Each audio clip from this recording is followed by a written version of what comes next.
tarde a todos. Eu começo nos cumprimentos saudando o juiz-presidente desse Conselho de Sentença, o Dr. Marcos Ceruti. Tivemos a oportunidade de fazer algumas audiências de instrução, mas é a primeira vez que fazemos o júri aqui. É uma satisfação revê-lo.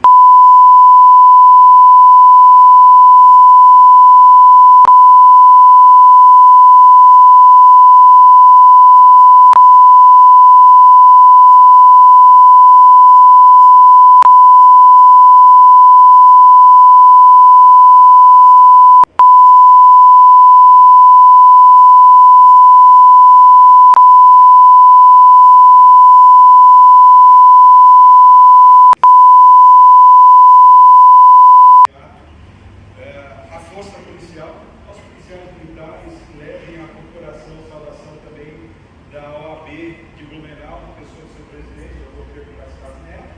Também eu faço para os policiais penais, saúde o réu, Jorge. Quero dizer, Jorge, eu posso garantir para ti que hoje os teus direitos funcionais serão respeitados. Você não está a ser assistido. Você verá aqui uma defesa digna, uma ampla defesa, de acordo com o que a lei te oferece. Então, se sinta amparado e assistido. E, logicamente, que eu saúdo também os jurados, que hoje são, de fato, os juízes da causa, né? São quem realmente vão resolver hoje a vida do réu. Então, tem as minhas...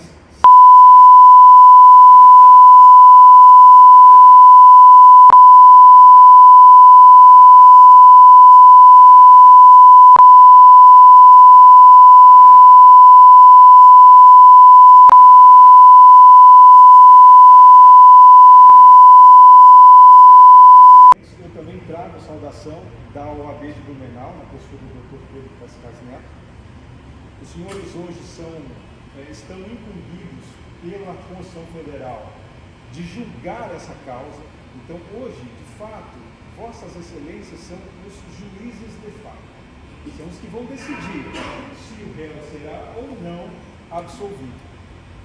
E eu, logicamente, trago essa incumbência aos senhores, mas deixando sempre claro que essa incumbência, embora aparenta ser penosa, mas é uma dádiva dada pela Constituição Federal para que as pessoas que são acusadas ou processadas por crimes dolosos contra a vida sejam, na verdade, julgadas pelos seus pares. Então, não é o Dr. Roque, que é o juiz aqui, ou qualquer outra pessoa aqui para dizer se o réu é culpado ou inocente, deve ser absolvido ou condenado, mas são vossas excelências. E desde já, eu peço permissão para chamá-los de senhores, porque vossas excelências é longo, é extenso, mas não por isso eu deixo de faltar com a cordialidade aos senhores. E só para a gente poder refrescar essa situação toda, quando eu digo que os senhores são, de fato, os juízes da causa, quer dizer que os senhores hoje têm a incumbência de analisar o que tem no processo capaz de dar força para a decisão de vocês, se o réu é ou não culpado, e principalmente se ele deve ou não ser absolvido. Então, um juiz, qualquer que seja, Dr. Roque, qualquer que seja, quando ele recebe um processo nas mãos, ele analisa 3 fatos, basicamente: a lei, os fatos e as provas. Então, os fatos é aquilo que aconteceu. Por que uma pessoa está sendo, de certa forma, indiciada ou até mesmo processada? A lei é para saber se aqueles fatos estão em desacordo com a lei ou não. E as provas é para deixar claro se aqueles fatos aconteceram e como aconteceram. Portanto, hoje eu peço que os senhores analisem os fatos baseado nas provas e na lei. Mas aí vocês podem dizer assim, mas a lei, não sou formado em direito, eu não sou juiz. Mas é justamente por isso que a Constituição Federal, ela permite que os senhores julguem a causa sob um sistema de íntima convicção. É o que os senhores acham, é o que os senhores entendem. é o que ficou claro ou não para os senhores. E esse sistema de íntima convicção é assegurado por um princípio na Constituição chamado de soberania dos vereditos. Já ouviu falar? O que é a soberania dos vereditos? É o que os senhores decidirem, é o que vale. E o que os senhores decidirem é o que de fato vai permanecer. Então, os senhores podem julgar essa causa aqui uma íntima convicção, sem peso. Eu estou contribuindo para a justiça, eu estou fazendo certo. Não, é o que vocês acham, que os senhores entendem que é certo. Sabendo que a Constituição Federal dá aos senhores não só o direito de agir por íntima convicção, mas também que o que os senhores decidirem é soberano. É bom, né? É como a mãe que fala para o filho: olha, você vai tomar banho agora, a tua palavra é soberana, o filho não tem que discutir. Então, da mesma forma que os senhores decidirem aqui hoje, é soberano, ninguém discute. Tem raríssimas exceções, com umas raríssimas exceções. Então, dessa maneira, eu quero desde já assim, fiquem tranquilos, ajam com íntima convicção, com tranquilidade, de acordo com o que vocês entendem, com o que os senhores entendem que é certo e que é errado, mas baseado nos fatos e nas provas. Significa dizer que os senhores não precisam acreditar no que eu falo. Doutor? Acreditem nas provas. Acreditem nas provas que forem trazidas. Acreditem no que está no processo. Porque as provas, elas vão falar por si só. E isso é importante que nós tenhamos em mente, porque no direito penal existe um princípio chamado paridade de armas. Paridade de armas nada mais é, a grosso modo, que as mesmas ferramentas dadas à acusação devem ser dadas à defesa. Quando eu falo acusação, notem que eu não estou me referindo à pessoa da doutora Andréia, que por sinal temos entre si um respeito mútuo muito grande. Eu estou me referindo ao órgão, ao Ministério Público, tá bom? Então, quando eu analiso o processo sem trazer esse princípio de paridade de armas, ou seja, as mesmas armas dadas à acusação devem ser dadas à defesa, quando eu não analiso isso, eu incorro em desigualdade de forças. É como um cabo de guerra. Quem já nunca brincou de cabo de guerra na escola? Os jovens talvez não, mas eu já muito, né? Várias crianças vão do lado do outro, puxam ali para ver quem vai de um lado para o outro. Pois bem, se eu colocar mais pessoas de um lado do cabo do que do outro, eu gero uma desigualdade de forças, não é justo. Então, analisem dessa forma, porque é importante que o que for colocado aqui tem também que ser analisado sob a ótica da defesa, para que os senhores não incorram em desigualdade de forças, para que o princípio da paridade de armas não caia por terra. Por isso, senhores, eu quero pedir uma única coisa para os senhores, é só o que eu peço. Olha para o réu. Eu peço que vossas excelências julguem sem ter pena dele, mas também sem ter ódio. Então não tenham nem pena nem ódio. Por que eu falo isso? Porque é normal quando se vem um tribunal desse dizer para o réu, não vale nada, que ele está preso porque é bandido, que está aqui porque merece, mas nada do que ele tenha feito ou fará está em julgamento aqui. A única coisa que está em julgamento aqui é se ele matou ou não matou e por que matou. O resto não importa. Porque se eu levar isso em consideração, eu estou julgando ele ou com ódio ou com raiva ou com pena. Eu não quero pena, mas também não posso aceitar o ódio. Então analisem só do que ele está sendo processado hoje. E sobre essa situação, Eu vou explicar umas coisas aqui, eu espero que os senhores saiam advogando hoje.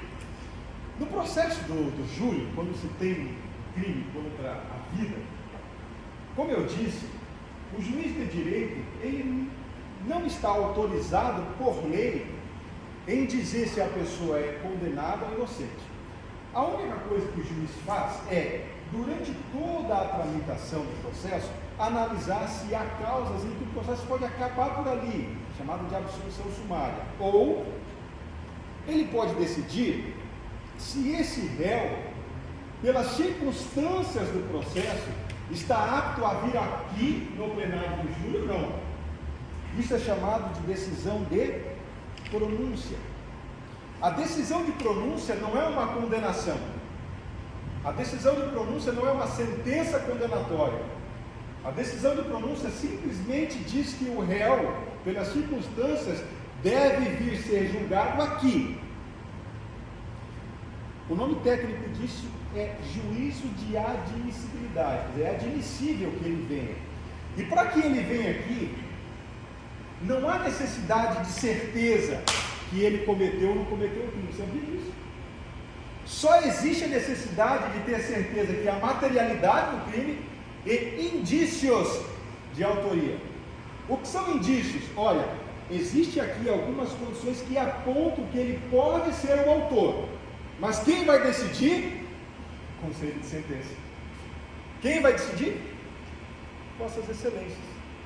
Então notem que quando o juiz de direito determinou que o réu viesse aqui a júri, ele não estava dizendo que o réu é culpado e nem que é inocente.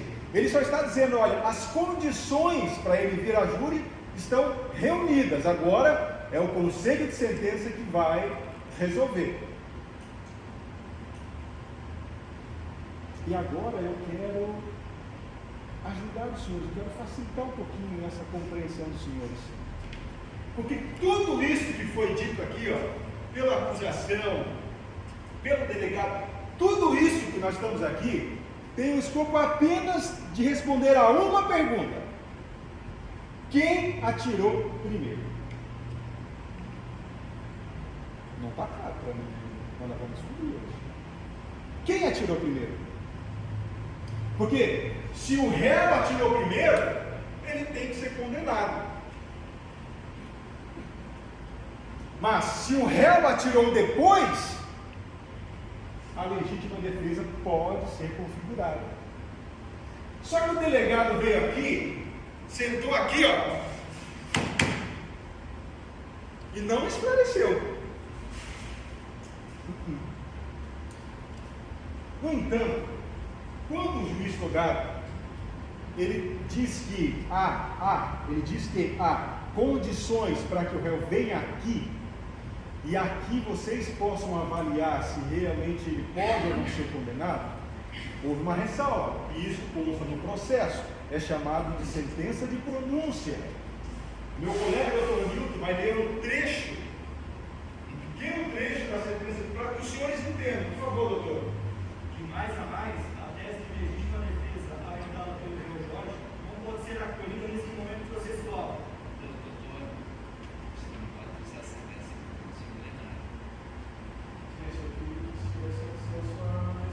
Eles têm acesso, doutor, está ali, o doutor consiga em ata a utilização dos argumentos. Decisão de pronúncia.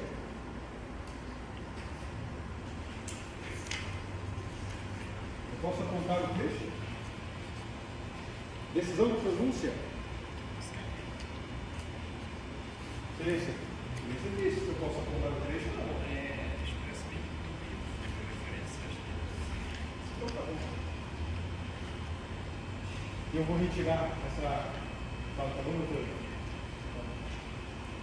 A decisão de pronúncia, que os senhores têm cópia, eu não vou me referir a ela, mas eu quero dizer uma coisa. Se os senhores leram a decisão de pronúncia, vão entender que naquele momento o juiz Togaro não poderia, logicamente, decidir a respeito de tese de legítima defesa, mas ele pode, mas a decisão cabe aqui. Isso porque lá, nesse momento aqui, o que eu quero deixar absolutamente claro aqui, e eu agora quero afastar essa situação da decisão de renúncia, é que não era possível saber, lá atrás, quem atirou primeiro. Porque se tivesse claro lá quem atirou primeiro, o juiz poderia, sim,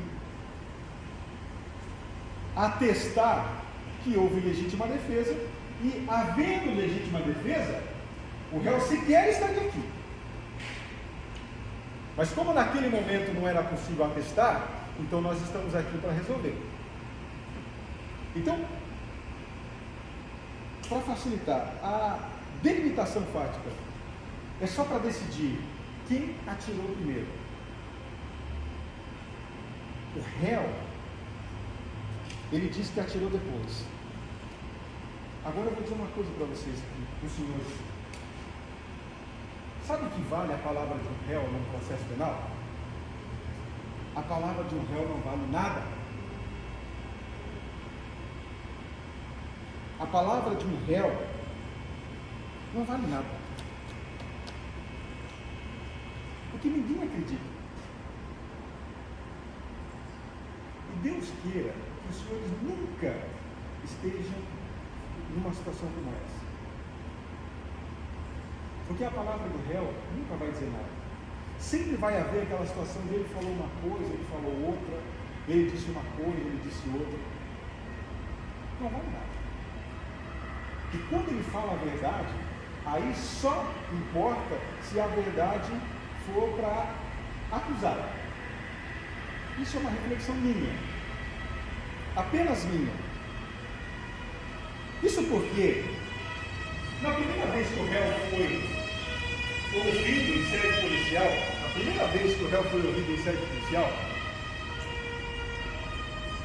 ele não falou quem atirou primeiro, ele não falou nada e tudo mais. Agora, notem os senhores a situação pavorosa que se encontra.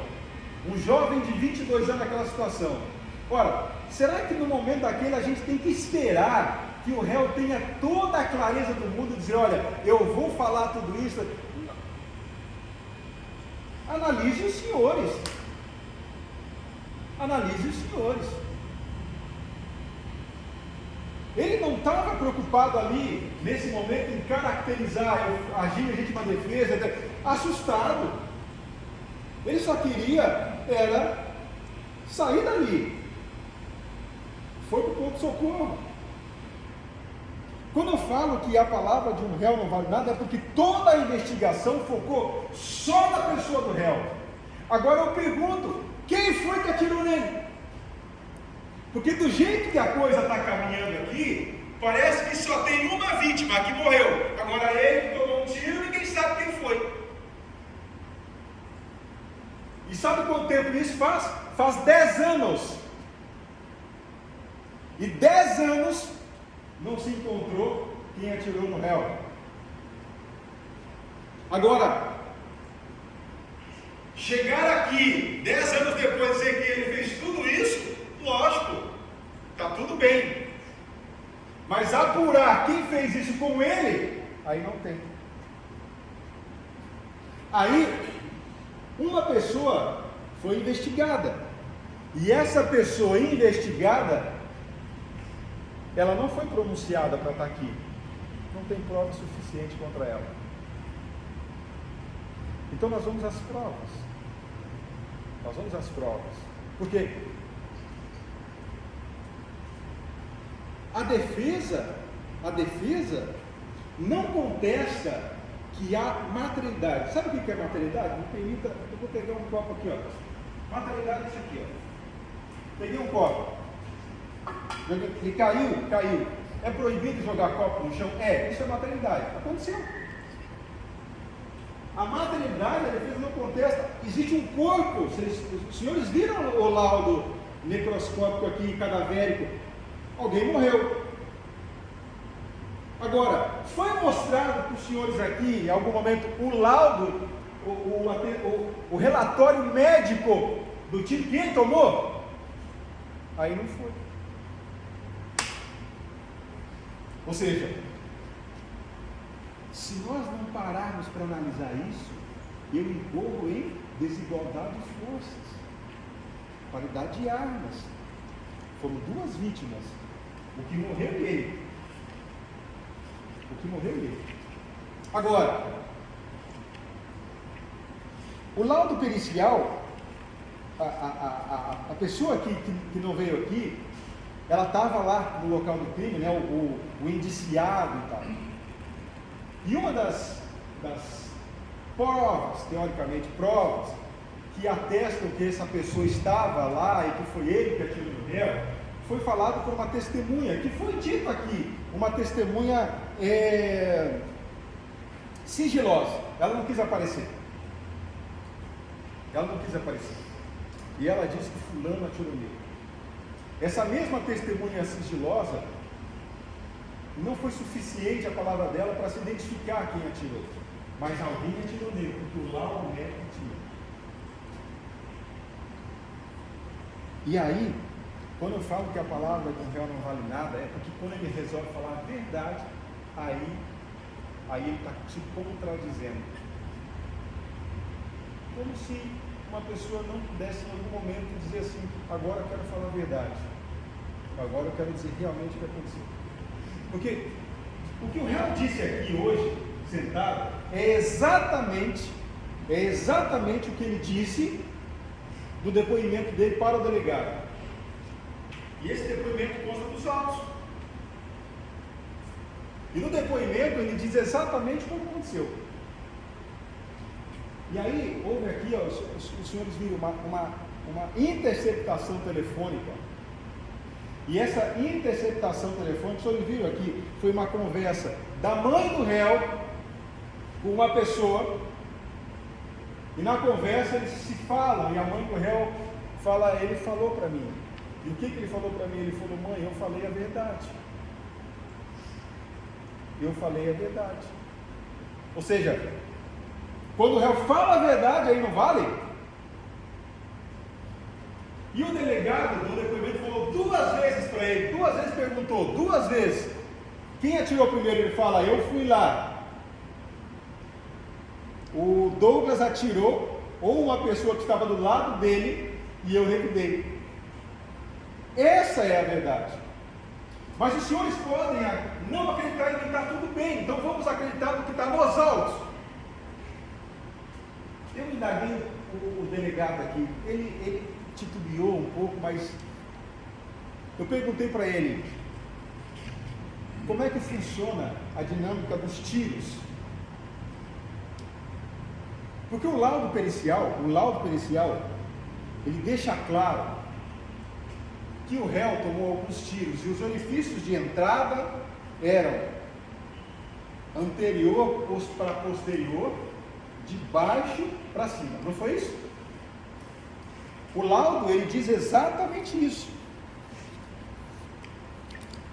O laudo cadavérico, evento 1, folha 20, todos os orifícios de entrada e saída do projétil no laudo cadavérico, todos escrevem da mesma forma, da direita para a esquerda, de baixo para cima. Do jeito que nós falamos aqui com o delegado, não importa a ordem, se o primeiro tiro que consta no laudo é o de fato o primeiro tiro que aconteceu lá, não importa a ordem, importa que todos os tiros foram da direita para a esquerda, de baixo para cima. Significa dizer que o atirador estava numa posição abaixo da vítima. Se a vítima estivesse caída, como disse o delegado, os tiros teriam sido de cima para baixo. Não precisa acreditar em mim, está aqui no laudo. Eu vou repetir, os 5 tiros da direita para a esquerda. Primeiro aqui, saiu na orelha, de baixo para cima.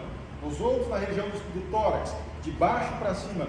todos eles transfixaram o corpo e saíram da direita para a esquerda, de baixo para cima. Significa dizer que a posição do atirador, segundo o laudo, a posição do atirador era inferior à da vítima. É o que o laudo diz. Aí o delegado vem aqui e fala de um tiro, entre aspas, de misericórdia. Só apareceu agora esse tiro, só agora.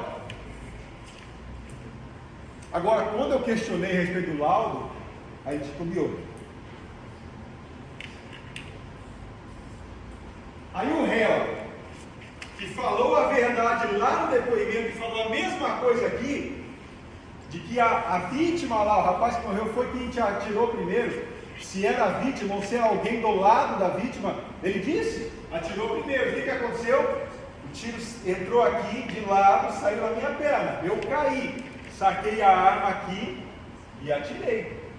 E corri. Agora, questione os senhores mesmo se a versão apresentada pelo réu não condiz com a versão do laudo pericial. Digam os senhores, porque após a análise desses detalhes, os senhores poderão saber o seguinte: quem atirou primeiro? O réu teria chegado lá na frente, abaixado e atirado, depois corrido, ou ele teria chegado, saiu, tomou um tiro, caiu por causa do tiro e atirou? O laudo está aqui. E o que me parece, com todo respeito a pensamento diverso, é que a versão do réu está muito mais amparada pelo laudo do que a versão da acusação. O laudo não foi eu quem fez, não foi a defesa. Aliás, a defesa, eu conheci o réu hoje. O laudo foi feito por um perito criminal, um servidor público, que não tem o menor interesse nem prejudicar e nem favorecer o réu. Imparcial, ele só analisou a materialidade, o corpo, e identificou entrada e saída do tiro. Então, pelo laudo pericial, a versão é que o réu chegou na frente da barraca de praia, a vítima o avistou, a vítima ou alguém ao lado da vítima atirou nele. Atirou, porque isso não é ilação, eu não estou inventando, ele tomou um tiro. E o processo, e os autos dizem que foram 3 tiros. 3 tiros. Caiu de baixo, atirou. Nós temos uma única vítima fatal, mas poderiam ter sido 2. Mas isso ninguém vê. Isso ninguém fala. Ninguém fala. Só fala que há uma vítima, como se o réu também não tivesse sido baleado. Ninguém atirou nele. Caiu do céu a bala. Pronto. Condenar dessa forma é incorrer em desigualdade de força.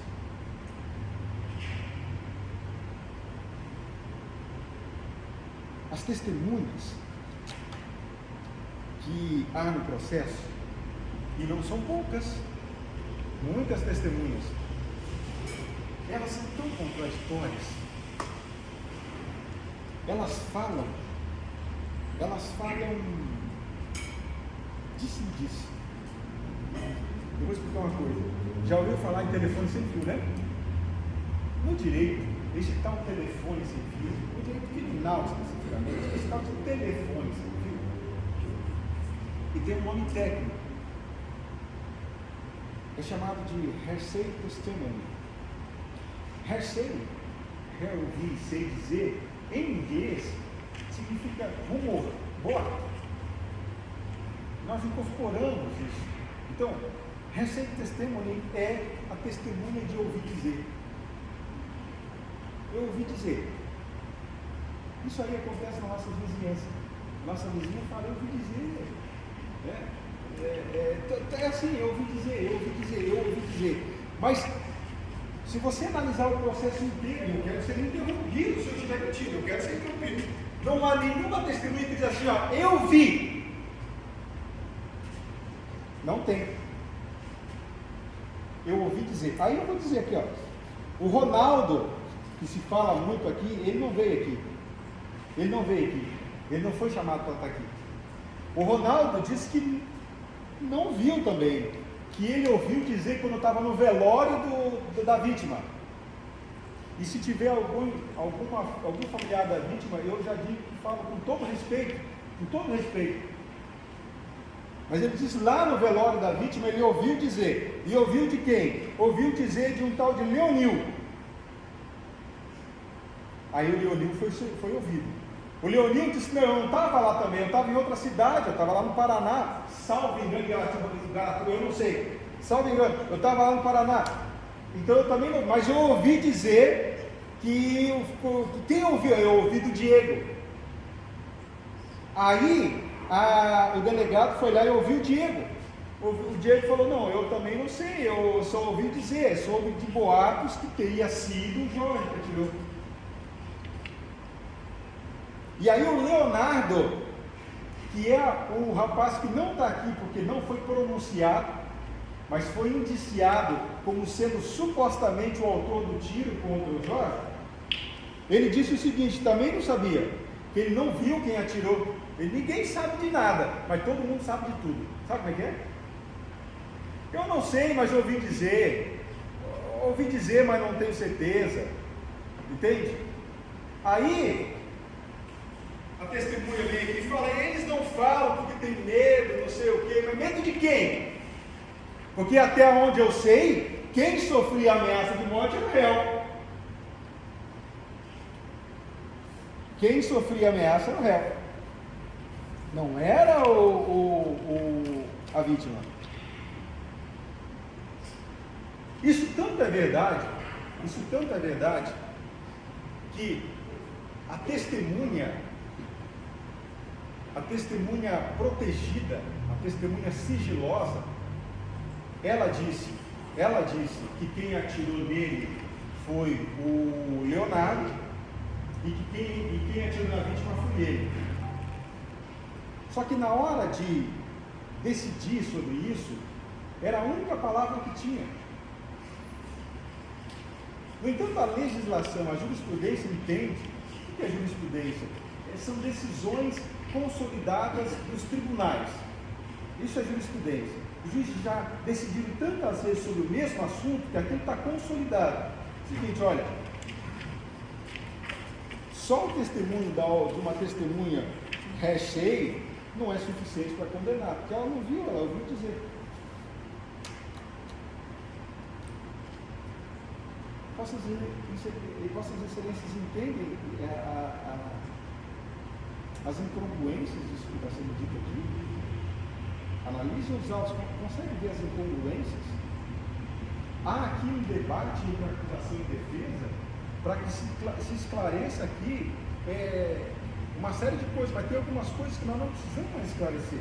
Então, nós não precisamos esclarecer que houve materialidade, alguém morreu e alguém foi ferido. Nós não precisamos esclarecer quem atirou. Quem atirou foi o Jorge, ele já disse aqui. Entende? Isso não, a defesa não discute. Entende? A motivação, cada um diz uma coisa, mas não há uma única prova material cabal de que a motivação seria por causa de que um veículo foi comprado com promessa de pagamento em droga. Não tem, é só ilação. Ilação.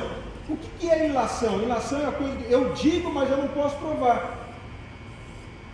Um fala, outro fala, mas isso é categoricamente provável? Não é, isso é ilação.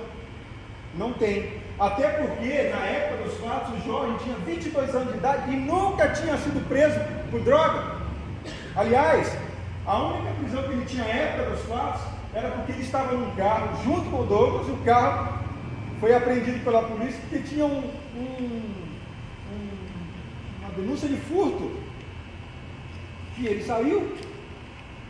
Então, que negociação é essa? Aonde que se encontram nos autos prova cabal, substancial, que denota, que mostra assim, ó, havia sim uma negociação. Não tem, é só ilação. Eu acho que é porque aí um disse que é por causa do pagamento, e o outro disse que devia 10 mil.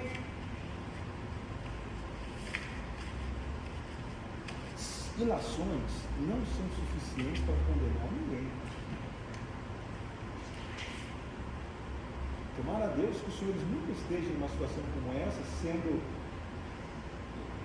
eu diria assim, não indiciados por ilações. Mas não foi isso, não foi a verdade dos fatos. Mas até que se prova que não foi, ela já está massacrada. Porque é assim que funciona.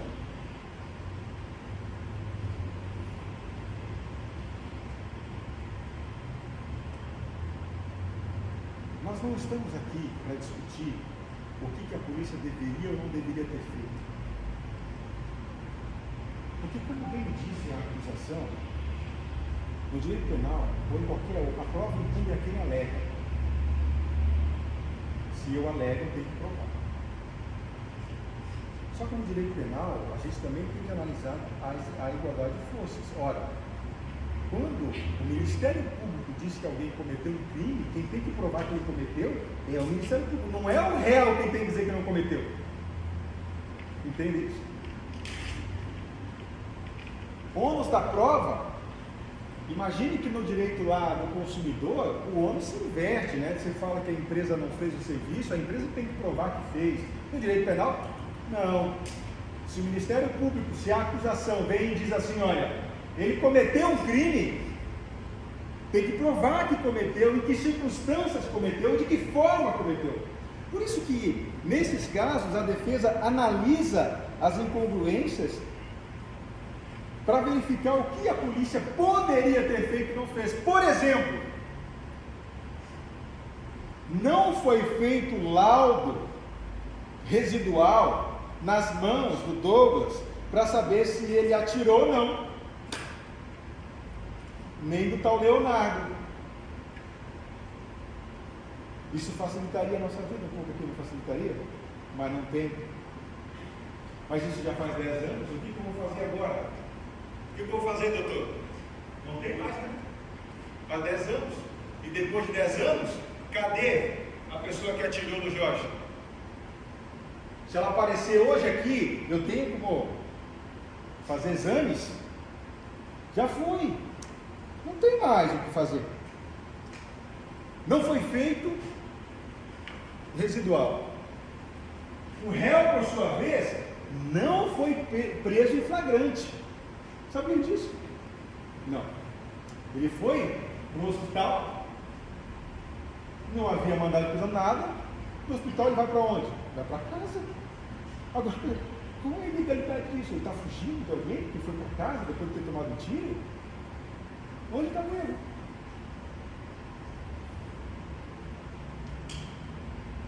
Existem no Brasil algumas formas de prisão, apenas para contextualização, tá bom? Existe a prisão civil. Basicamente, a prisão civil é aquela da pensão alimentícia, né? Quando não paga a pensão, a mulher não paga a pensão alimentícia, vai preso. Existe a prisão em flagrante, é a pessoa que foi pega na boca da botija, ou em momentos depois de ter cometido um crime. Isso é prisão em flagrante. Quando uma pessoa é pega em flagrante, atualmente o juiz, quando ele recebe esse flagrante, no dia seguinte ele faz uma audiência de custódia para saber se as condições estão de flagrante. Ele tem que decidir se essa pessoa ela responde em liberdade ou se ela vai ficar presa.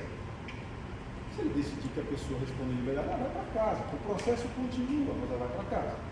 Se ela decidir que a pessoa deve ficar presa, ele tem que converter essa prisão em flagrante numa prisão que a gente chama de prisão preventiva. A prisão preventiva não tem prazo. Ela não é eterna, mas não tem prazo. Ou seja, enquanto persistirem as condições, ela vai ficar presa. E depois tem a prisão temporária. A prisão temporária tem prazo. E a lei, são várias situações, eu não vou entrar nesse detalhe, mas algumas são 5 dias, outras 10, 30 dias, no caso de crimes hediondos. O réu, ele não foi preso em flagrante, ele não ficou preso por esse crime. 7 meses depois ele foi preso. Prisão temporária, tinha prazo essa prisão. Por quê? Porque essa prisão era só para que o réu viesse ali e as investigações avançassem. E ele ficou preso 29 dias. E ele fez o quê? Colaborou com a investigação. O que é colaborar? É falar a verdade. E depois de 29 dias ele foi para casa. 10 anos depois ele está aqui, ó. Quanta coisa já se passou durante esses 10 anos? 10 anos. 10 anos. E agora ele está aqui. E ele está aqui tentando mostrar para os senhores de que a versão apresentada pela acusação não é a verdade, não é a real. Que haviam circunstâncias claras de que ele agiu em legítima defesa.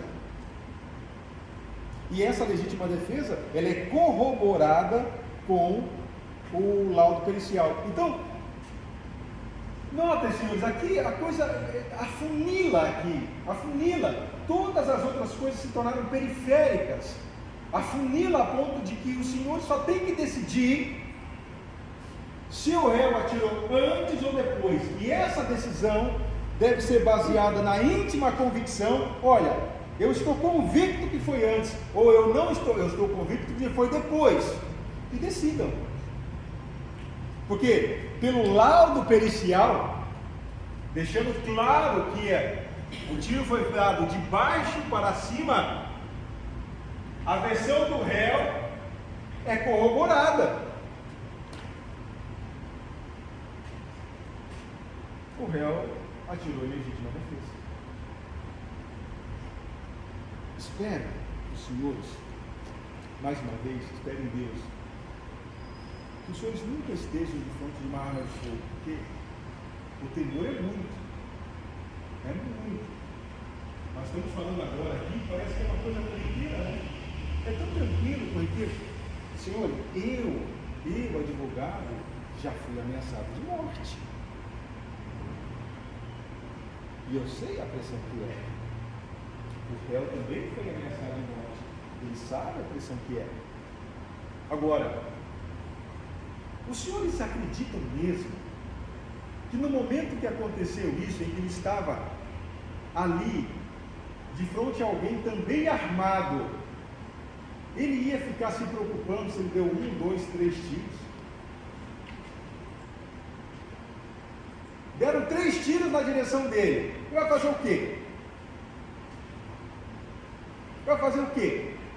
Vai ficar esperando ali ser atingido mais vezes até a morte? Agora, quando o laudo pericial fala assim: mas os tiros foram assertivos, foram bem aqui, mas isso não descaracteriza nada, nem legítima defesa. Ora, ele atirou na direção de alguém que ele acreditava que estava atirando nele. E notem que para ser legítima defesa, a lei nem diz que tem que quem atira antes ou depois. A lei não fala sobre isso. A lei fala sobre risco iminente. Só que eu estou ainda facilitando isso para nós aqui. E qual é a facilitação? É que os senhores se convençam de quem atirou primeiro. Porque pelo laudo pericial, quem atirou primeiro foi a vítima, não foi o réu.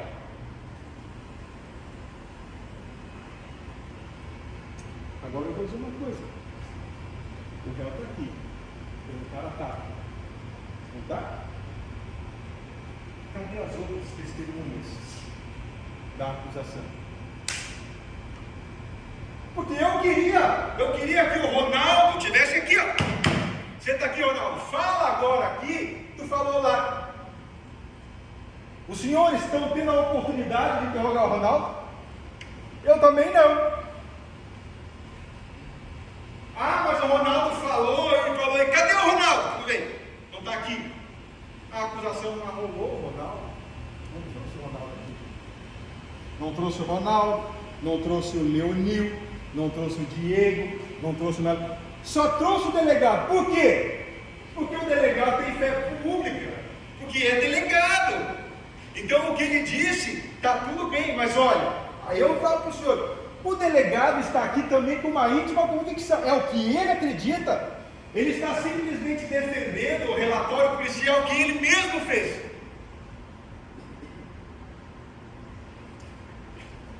É uma visão de túnel.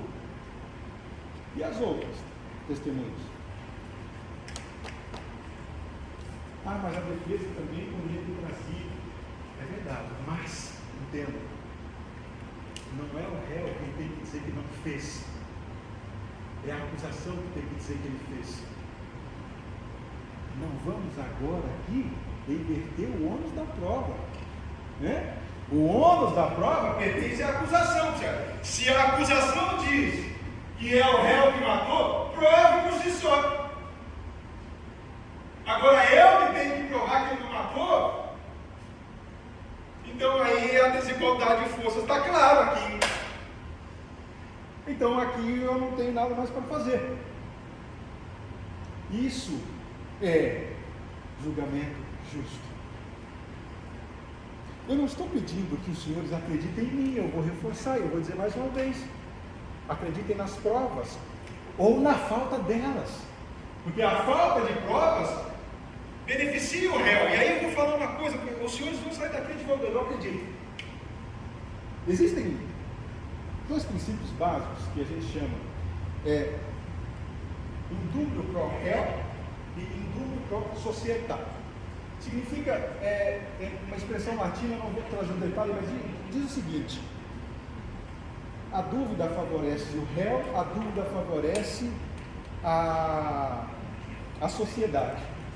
Quando o réu vem aqui para a júri, quando ele vem aqui para o plenário de júri, quando o juiz analisa as condições, o juiz analisa as condições baseado no indúbio societário. É a sociedade agora que tem que levar aqui. Então, o que ele está dizendo é o seguinte: olha, existem indícios, vamos resolver em favor da sociedade.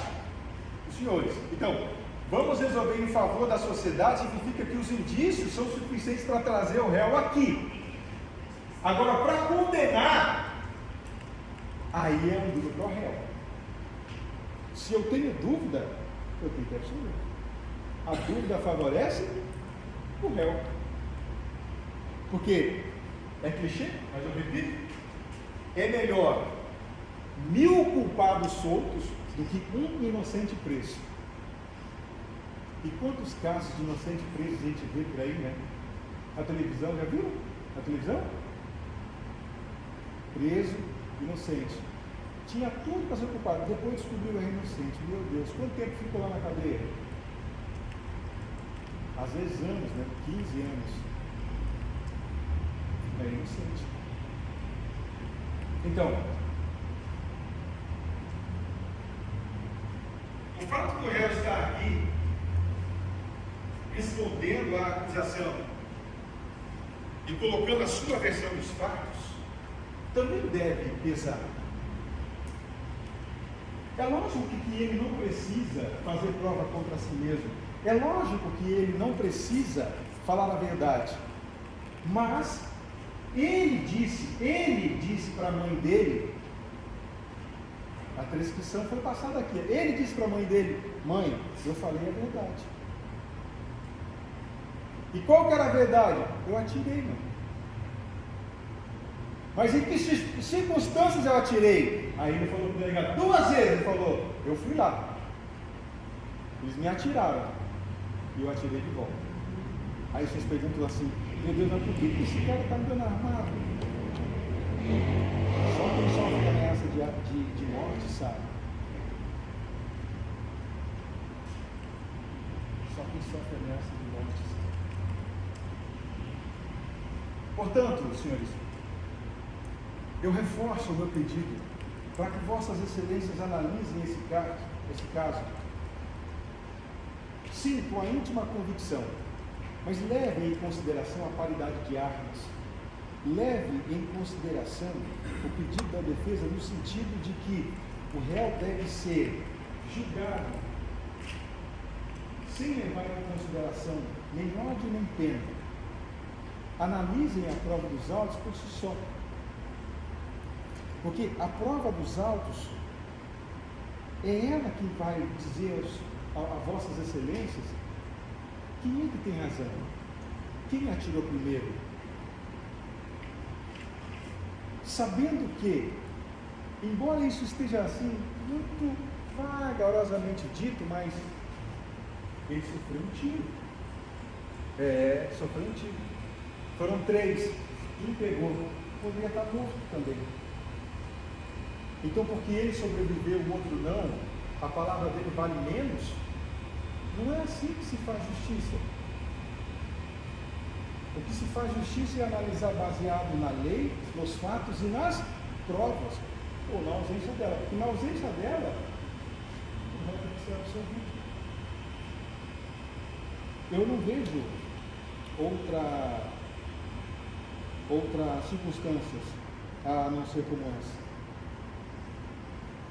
Eu só vejo a possibilidade da absolvição. Então, o que a defesa traz aqui para os senhores, basicamente, é de que o réu agiu em legítima defesa, não a outra. A legítima defesa é quando uma pessoa com moderação repele uma injusta agressão. Essa moderação ela tem que ser bem pautada, porque imagina o seguinte, tá? Imagina que vamos supor que o Jorge estivesse na barraca de praia com um facão e partisse para cima, o Douglas, né? O Douglas, o menino que estivesse na barraca com um facão e ele partisse para cima do Jorge. O Jorge tinha a possibilidade de atirar, mas também tinha a possibilidade de correr, de fugir. Então nós poderíamos falar assim, não pode ser legítima defesa porque ele não foi moderado. Entende? Mas não é o que está nos autos. O que está nos autos é 2 lados armados. Um lado atira, o outro lado revida para proteger a sua própria vida. É o que está no processo. Doutor, isso eu estava falando não é verdade. Então analise os senhores mesmo o laudo pericial. Está aqui, olha. Atirou da onde? De baixo para cima. O réu estava numa posição inferior à vítima. Corrobora com a versão que ele tem. Aí o delegado vem aqui para falar, e quando eu questiono ele da tribuna aqui, ele se enrola todo, mas fala, pode ser. Pode ser. Mas lógico que pode ser. O que mais pode se alegar? Agora o perito mentiu? O perito agora não sabe o que está falando, não sabe o que faz? Não pode ser assim.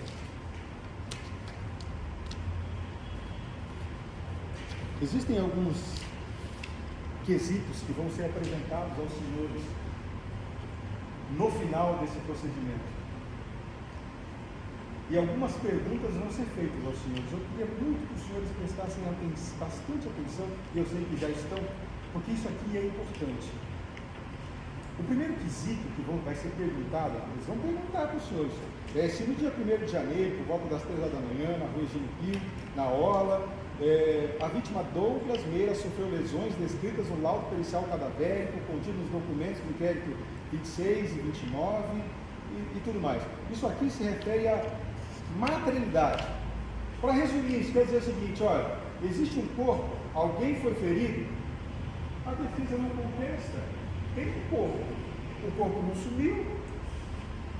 Então, lógico que a resposta é sim. Sim, ele foi morto, tem um corpo, materialidade, sim. A segunda, o réu Jorge Ramiro Filho foi o autor da ação que provocou as lesões descritas no quesito anterior? O réu negou? Foi ele que atirou?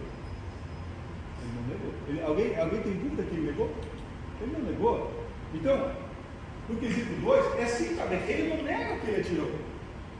Agora, o quesito 3 é importante, porque aí que vale uma explicação. No quesito 3, diz o seguinte: o jurado absolve o acusado Jorge Ramiro. Não fala que o jurado absolve o acusado Ramiro Filho porque agiu em legítima defesa. Só diz: o jurado absolve o acusado Jorge Ramiro Interrogação. Se os senhores disserem sim, os senhores não estão absolvendo ele, mesmo que ele tenha atirado. Os senhores só estão dizendo o seguinte: eu absolvo porque eu reconheço que eu não tenho certeza quem atirou primeiro. Entende isso? Não está claro para mim. Eu não estou claro. Não tenho certeza. Ou as provas angariadas nos autos, o laudo pericial, aqui ó, isso que está aqui, ele deixa claro que o tiro foi feito de baixo para cima, supondo que o atirador estava numa posição inferior, porque tinha sido atingido e atirou de baixo para cima. Então ele agiu em legítima defesa. Significa o quê? Que se ele agiu em legítima defesa, ou eu não tenho certeza quem atirou primeiro, então eu absolvo sim o Jorge Ramiro Filho. Ou seja, o terceiro quesito, qual é? Sim. Os senhores fazendo isso, o quarto e o quinto quesitos não serão perguntados aos senhores. Repito, os senhores agindo em sim, terceiro e quarto quesitos não serão perguntados para os senhores. Ao final nós saberemos qual é o desfecho da sorte do réu. 10 anos depois, a vida passou. O réu tem um filho, 8 anos de idade, tem o filho dele. A mãe está aqui, a esposa está aqui, é uma família. 10 anos. 10 anos. E após 10 anos, o réu simplesmente espera que a sua palavra seja ouvida. Simplesmente espera que ele tenha condições de dizer o seguinte: ó, a verdade é essa aqui, eu falei a verdade lá para o delegado. E nas 2 ocasiões eu disse: atiraram em mim, eu atirei de volta. Ah, mas por que você não fez? 10 anos depois. Nós estamos 10 anos esperando isso. Portanto, eu peço que vossas excelências, com a mais íntima convicção, julguem, mas julguem pautados na paridade de armas, e julguem pautados na busca da verdade. Na promotora existe algo que eu acho muito relevante. Os promotores de justiça estão aqui para buscar justiça, por isso eles têm o nome, promotores de justiça. E o advogado? O advogado está para defender a qualquer custo? Não. O advogado é um auxiliar da justiça. Uma profissão que consta lá na Constituição Federal. Imprescindível para a justiça. Eu quero a mesma coisa que o Ministério Público. Eu quero justiça. Nós temos visões diferentes dos fatos, mas o desejo é o mesmo. Nós queremos justiça. Vocês têm certeza do que aconteceu? Julguem, mas se há dúvida, ela favorece.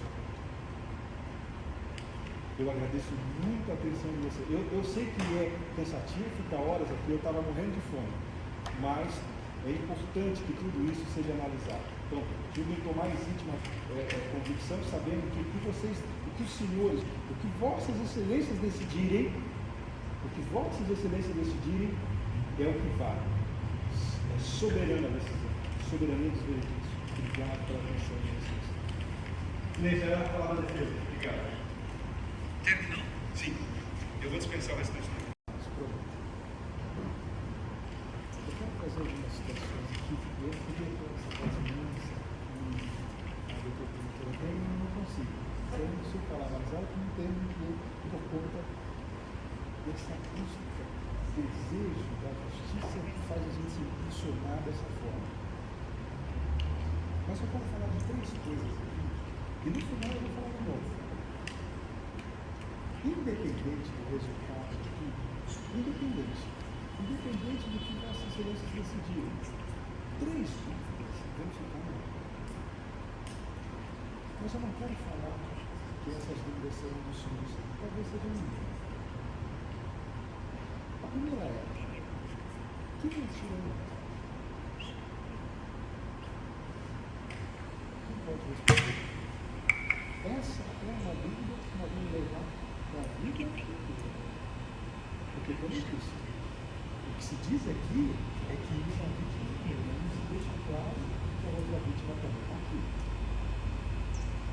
Também é real. Então, quando os senhores forem voltar, eu queria pedir que os senhores parassem para pensar nisso. Absolutamente. Essa é uma dúvida que eu vou saber. 10 anos depois, quem é diretor? Não vamos saber nunca. Segundo, pergunta: qual a testemunha de fato viu o que aconteceu? Quantas testemunhas os senhores ouviram aqui? Que não viu. Mas que fez uma coisa. Pessoas viram. Eu não acontece isso. Mas quem? Qual a testemunha que viu? Quem viu? Essa é uma dúvida, na maneira firme. Ninguém viu. Todo mundo disse que ouviu dizer que foi, mas quem viu? Não tem. Vocês acreditam nisso? E a última dúvida? Quem é te ouviu? Só tem essa dúvida, senhores. Os senhores têm que responder. Ainda que seja passivo. Porque essa dúvida é o que vai dizer isso que é bom, isso que é verdade. A única coisa que eu tenho aqui hoje é o laudo do Senhor. A hora disso, os senhores foram debaixo da cima. Eu não preciso acreditar em mim. Eu não. O laudo disso, os senhores foram debaixo da cima. O laudo corrobora a profissão. Mas o Deus, ele nunca vai saber, ele nunca vai ver atrás das casas quem te escolheu. Porque se quem te escolheu foi a própria vítima que já faleceu, isso não é realista. E se quem te escolheu foi o terceiro, pode ser qualquer um. Se é a vítima, não foi favorece. Não foi favorece. Eu digo que é isso. Mas o que eu falei na natureza aqui, olha só o que é interessante. O réu disse, lá para o delegado, que quando ele foi conversar com o povo que morreu, ele achou que não ia acontecer nada. Por que ele achou que não ia acontecer nada? Porque ele pensou, Deus não vai saber de fazer alguma coisa contra mim no meio de tanta gente. Os senhores estão aqui. Os senhores já viram quanta gente veio para dar um like no livro no final do ano? Os senhores já foram na praia em pleno Réveillon para ver quanta gente existe lá? Será que o réu não merece um mínimo de consideração na sua palavra?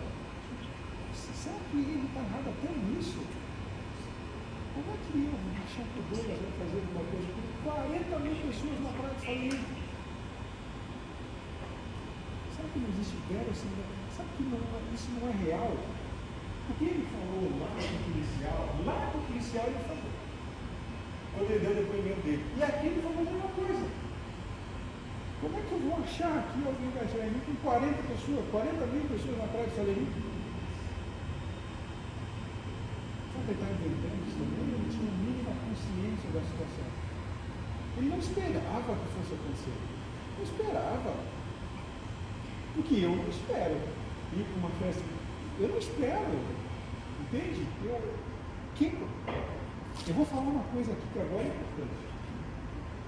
Quem comete um crime pode ser bem um crime. Quem comete um crime, normalmente comete na clandestinidade.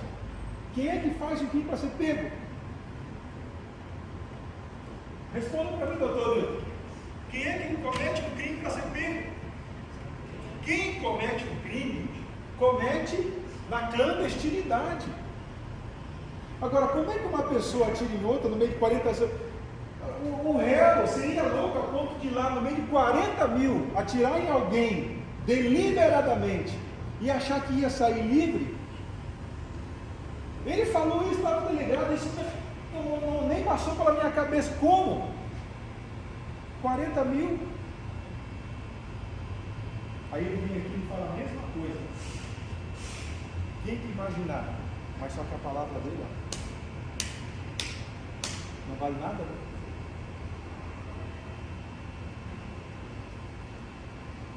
Não há nos autos uma versão clara de que o réu tenha dito que atirou a esmo. Não. E nem que ele atirou correndo. Por que ele disse aqui? Eu devo lembrá-los. Ele disse que foi atingido, a bala entrou aqui, saiu na perna, ele caiu, atirou de baixo para cima e correu. Ele disse que ele saiu correndo, ou ele disse que deu um tiro e apertou? Não! Ele só disse que tomou um tiro, atirou e depois correu. Porque se ele não faz isso, talvez ele tivesse estado morto agora também. Afinal de contas, 3 tiros foram disparados na direção dele. Mas isso nós nunca vamos saber quem foi. Não tem. Também não tem. Até tudo bem. Quando a acusação fala que a gente está aqui tentando desqualificar, eu só queria que a diligência fosse clara o suficiente para eu não ter dúvida. Eu sou um advogado, mas eu também não queria ter dúvida. Eu também não queria ter. Eu não queria ter. Mas não tem. Sabe que lá na frente da boate Sky Beach, onde aconteceu isso, não tinha uma câmera de segurança lá, alguma coisa, filmando? Não sei, isso não tem foto. Não foi realizado. Nunca vou saber. Eu sou um advogado, eu sou aqui na área criminal. E eu falo para os senhores sem nenhuma soberba. Eu já passei por algumas investigações criminais. A gente sabe como é que funciona. A gente sabe das diligências que podem ser feitas. Eu só queria que essas 3 dúvidas aqui não existissem mais. Primeiro, quem atirou no Jorge? Quem atirou no Jorge? Depois, qual a testemunha que de fato viu o que aconteceu? E depois, quem atirou primeiro? Se a investigação não consegue esclarecer sequer quem atirou no Jorge, sou eu que tenho que esclarecer? Porque quando a acusação diz aqui que a defesa de certa forma está querendo transferir a responsabilidade para os órgãos, é isso mesmo, é a defesa agora que tem que provar que ele não atirou, não matou. Nós falamos da inversão do uso da prova, é lógico, é com ele mesmo, é isso? Acertou na mosca. A acusação está aqui simplesmente para deixar claro, olha, a verdade é essa aqui. Se tem dúvida, absolve. Porque o Estado de Santa Catarina tem um programa de proteção a testemunhas. Aí a testemunha tem medo, a testemunha... Para que serve o programa de proteção da testemunha? Se não é para garantir que ela fale nos autos com a segurança devida. Qualquer testemunha que quisesse vir por aqui, poderia ser protegida se quisesse. Então, a gente tem que separar essas coisas. Afinal de contas, nós estamos julgando um caso que pode levar alguém à cadeia por mais de 15, 16 anos. Agora, os senhores não são incumbidos pela legislação da dosimetria da pena. Quem define quantos anos de cadeia é o juiz presidente do Conselho de Sentença. Aos senhores é só dizer se, de fato, ele agiu ou não em legítima defesa. E para isso é importante que se essas dúvidas caiam de fato por terra. Porque, notem, o Ministério Público, e eu volto a repetir, eu me refiro ao órgão, não à pessoa do doutor André que é muito cordial. Pode vir aqui, de fato, isso aí está tudo claro, e falar o seguinte: olha, nós vamos pedir a absolvição do réu, nós vamos pedir a desclassificação do crime, porque isso é justiça. Tá certo?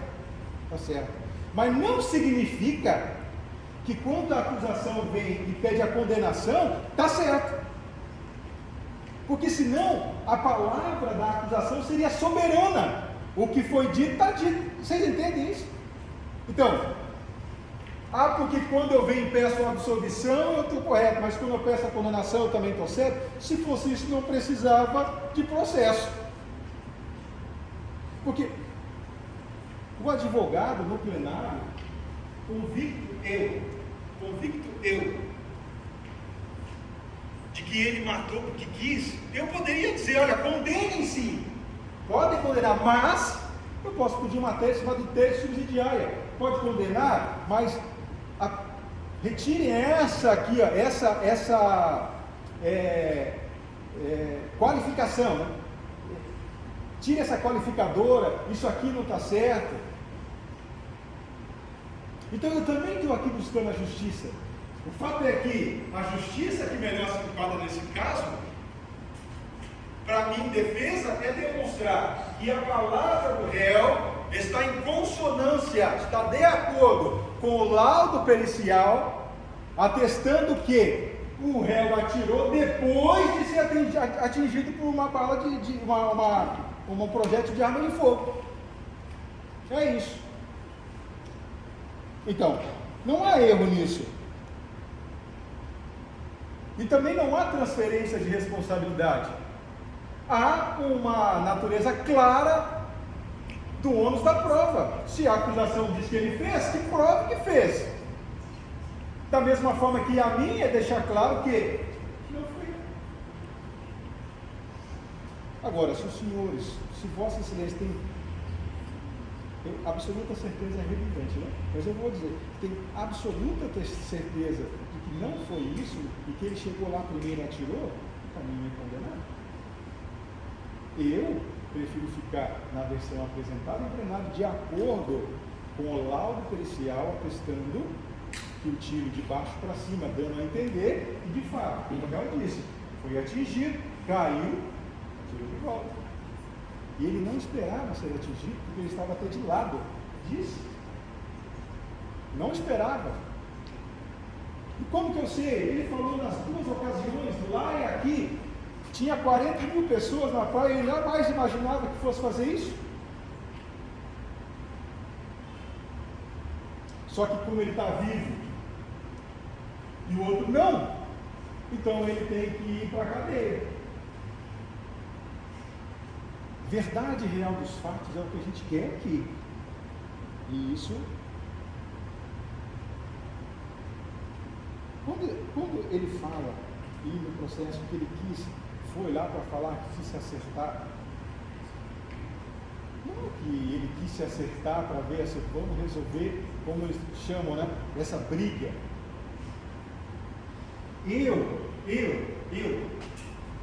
Final do ano, já por consciência, eu já tentei fazer pazes com parente que eu estava brigado. Alguém aconteceu isso com vocês? Comigo já. Só porque eu queria virar o ano novo e começar bem. E às vezes não tinha. E às vezes já aconteceu o contrário, tá? Parente queria vir comigo, mas eu duro feito uma pedra, vocês podem imaginar, e não. Essas coisas é natural do ser humano, não tem nada de novo nisso, nós não estamos inventando a roda. Estamos inventando a roda, doutor Ivo? Não, nós estamos, é coisa corriqueira da vida. Ora, se havia ameaça de morte, vamos tentar resolver para ficar bem. Tanto é verdade que, na ocasião em que ele foi preso, 7 meses depois, e ficou 29 dias, ele ficou na mesma cela que o tal Leonardo, que a acusação tentou sustentar, que foi quem atirou nele. Sabia disso? E se fosse o caso, teria se matado os dois ali. Tu atirou em mim, tu atirou em você e tal. Mas ele está quieto. Será que todas essas circunstâncias não corroboram com a versão do réu de que ele agiu em legítima defesa? Porque é natural agora dizer que é tudo louco, tudo sem vergonha. Vieram lá de longe, aqui na minha cidade, para fazer arruaça. Mas não é isso que está em julgamento. Quem está em julgamento é agir em legítima defesa ou não. E me parece que o laudo pericial corrobora com a versão do réu. Então, no final das contas, eu vou reiterar o que eu disse. Ficarão ainda 3 dúvidas. Quem atirou no réu? Talvez a gente nunca vá saber, porque nem mesmo a acusação soube responder, nem a investigação. Segundo, qual testemunha de fato viu o ocorrido? Nós nunca vamos saber, porque um disse, o outro não disse, me disse. E por fim, quem atirou primeiro? Eu tenho certeza, pela minha experiência profissional, eu tenho certeza que o laudo pericial está correto. Eu não tenho dúvida. Pelo laudo pericial, primeiro o réu foi atingido para depois atirar. Tiro de baixo para cima. É por isso que os quesitos que foram apresentados aqui estão claros. Eu vou reiterar o que nós falamos aqui, porque eu vou encerrar, estamos cansados, nós precisamos descansar. O terceiro requisito diz: o jurado absolve o acusado Jorge Ramiro. Não está escrito, como eu disse, se o jurado absolve o acusado Jorge Ramiro Filho em decorrência da ação de legítima defesa. Não está escrito. Mas entenda o que é isso. Quando os senhores receberem esse requisito, quer dizer o seguinte: o jurado absolve o acusado, absolve entendendo que ele pode ter agido em legítima defesa. É isso. Quer dizer, se o senhor disser sim, o réu vai ser absolvido. E os quesitos param por aqui. Mas se os senhores disserem não, então vão seguir os outros quesitos.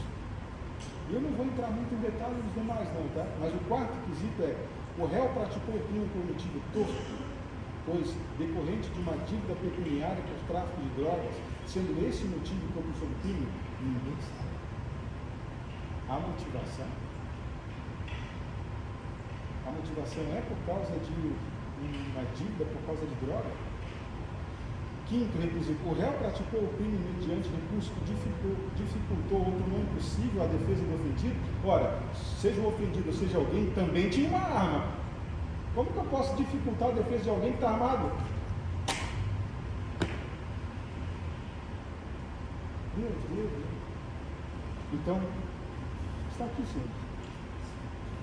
Vossas Excelências têm o poder de decidir agora. E eu vou dizer, mais uma vez, decidam com íntima convicção. O que os senhores decidirem é soberano. E acima de tudo, eu, doutor Edmilson, mais conhecido como doutor Dene, eu confio em Vossas Excelências. Eu confio nos senhores.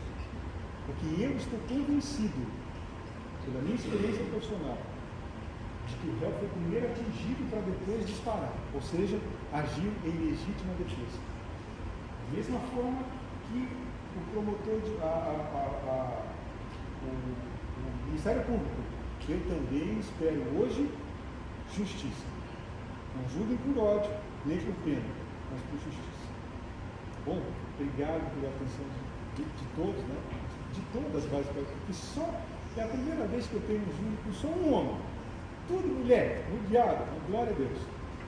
Eu agradeço muito a atenção de todos e espero que os senhores estejam convictos da realidade, façam de forma muito tranquila. Tá bom?